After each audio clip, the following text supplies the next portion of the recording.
All right, Shakur, on your trunks, rest in peace, Armani. You want to talk about who that was? Yeah, that was my brother. We came up boxing each other and boxing together in the same gym. And I remember when I was like 8 years old, we was in the ring sparring. And I remember we do some wild stuff out in ringside tournaments. That's my brother, so I mean, stuff happens in my city, so. Yeah. Anything growing up in that city? Is there any way that you could ever return and kind of sort of be there? Like, I feel like my city, I'm good, so. Yeah. I feel like it's all love when I go there. Yeah.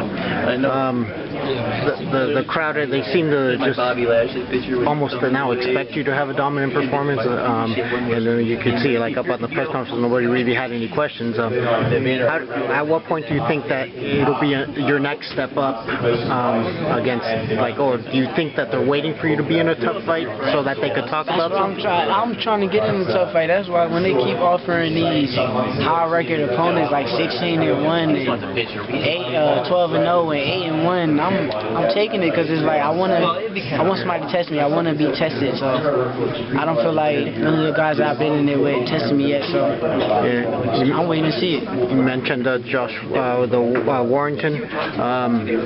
There's a lot of social media going back and forth on wanting that fight and thinking that you'd be ready, and you feel you're ready now for a I've seen a lot of people saying that they feel like I'm ready for that fight right now, and I feel like I am too, but it's a process, and you gotta respect the champion. Much love to him and much respect to him. He just beat Lee Selby for the title. I would love to get in the ring.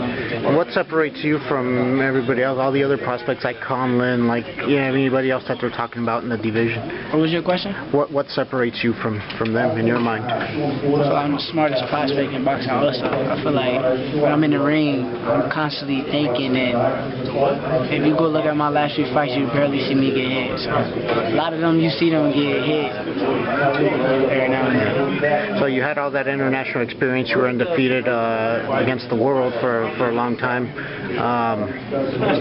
and then you spar someone like Terrence Crawford. What separates him? What makes him special from anybody in the world? Terrence could do anything. Like, it's weird. Like, one day if you spar him, he may come southpaw, and then the next day he might come orthodox, and one day he may come aggressive, and then one day he may come box your head off. So it's hard to deal with somebody like that. It's like he got too much to his game, basically. So I learned a lot from him, and I'm gonna keep learning from him. Yeah. We didn't talk early in your career, but going back to the Olympics, the emotion of that defeat, how long did it take you to recover, or were you ready to turn pro and just move forward pretty quick? It took me a few months. Yeah. I put my whole life into something, and I failed, and I promised myself that I would never allow that to happen again. It took me a few months, and I can't wait for my world title shot so I could prove myself right. And what's next for you? Any specific dates that they've given you? I heard them say something about August.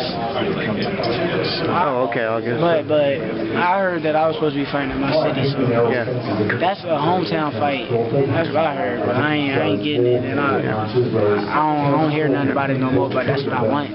So a fight like this, when are you back in the gym? Probably like a week. Okay. Any closing thoughts? Just follow me on Instagram and Twitter at Shakur Stevenson. And keep tuning in. I'm going to keep showing y'all that I'm an enemy. Congrats on getting another step forward.